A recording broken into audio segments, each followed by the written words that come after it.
Nova Manhã. Entrevista.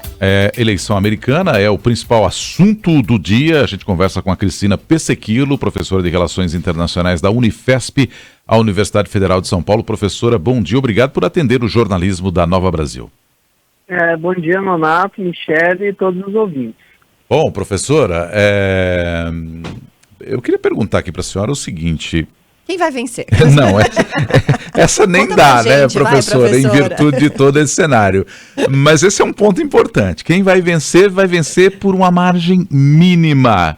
Isso pode dar consequências, principalmente olhando para o lado do Donald Trump, quando ele questiona, por exemplo, a legitimidade do pleito, como fez em 2016 e como já discursou nessa própria eleição. Pode ser um ingrediente para esse discurso aparecer pós-eleição, professora?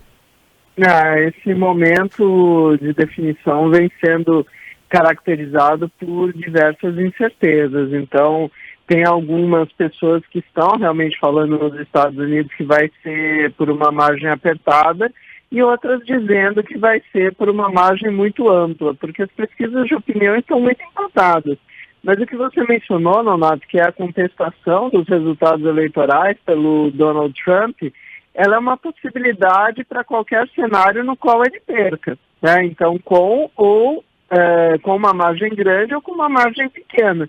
E a gente já está vendo uma coisa muito interessante, que são disputas jurídicas entre os dois partidos para anular votos, pedir que votos que vieram pelo correio ou foram remetidos tardiamente não sejam contados, a questão da verificação dos títulos de eleitor. Então, a batalha jurídica ela já começou há praticamente um mês. Hoje é o dia da eleição, mas muitas pessoas já votaram e o Trump, em nenhum momento, ele deu sinais de que ele aceita qualquer resultado que não seja a sua vitória. Então, é uma eleição que corre sob muita expectativa e à sombra dos acontecimentos de 2020 e 2021, quando ele não reconheceu a derrota e quando ele não passou a faixa presidencial ao Joe Biden e também a invasão do Capitólio. Então, está todo mundo aqui na expectativa. Ô, professora Cristina, você acha que o fator econômico pode ter um peso importante para uma possível vitória do Trump?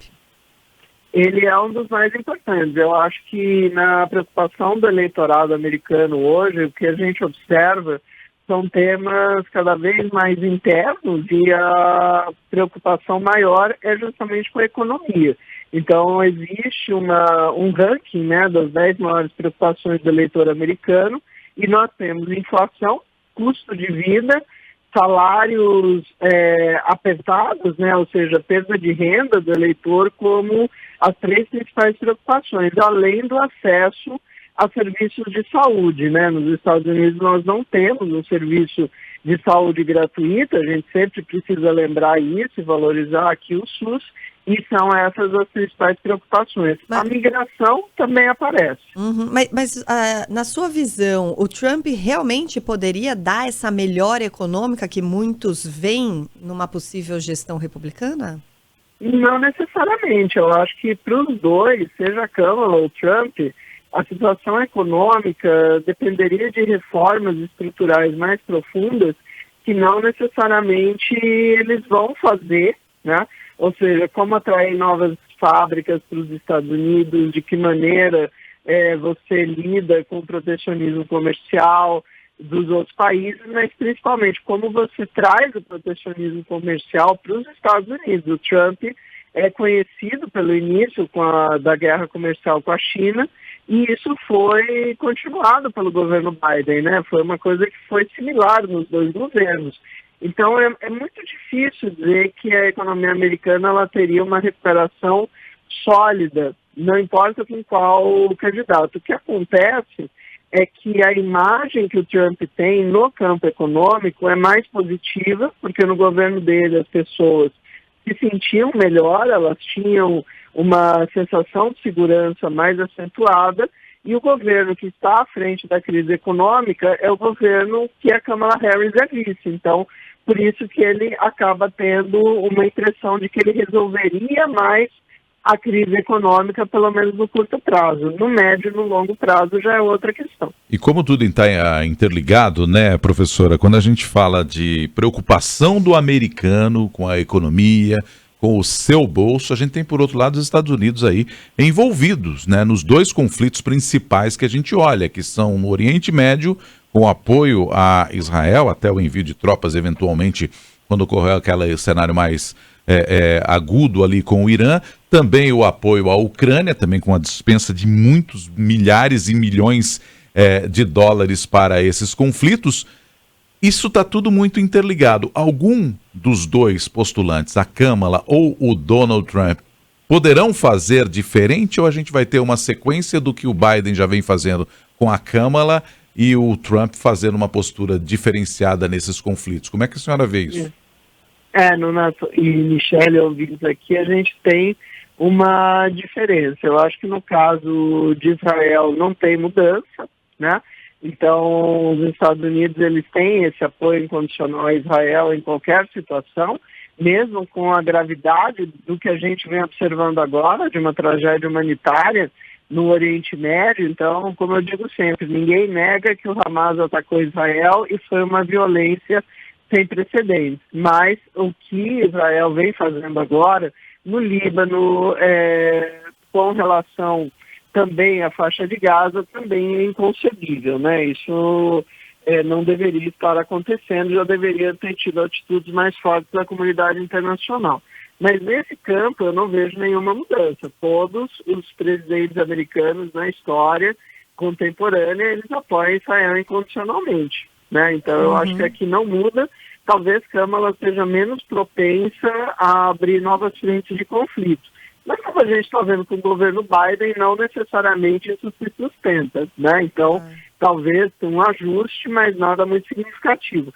Com a Ucrânia, aí eu acho que já haveria mais mudança. Eu acho que o Trump, ele tem uma visão geopolítica bastante diferente da posição da Rússia e ele não vai ter essa disponibilidade de enviar recursos financeiros e bélicos para a Ucrânia, como o governo democrata vem fazendo.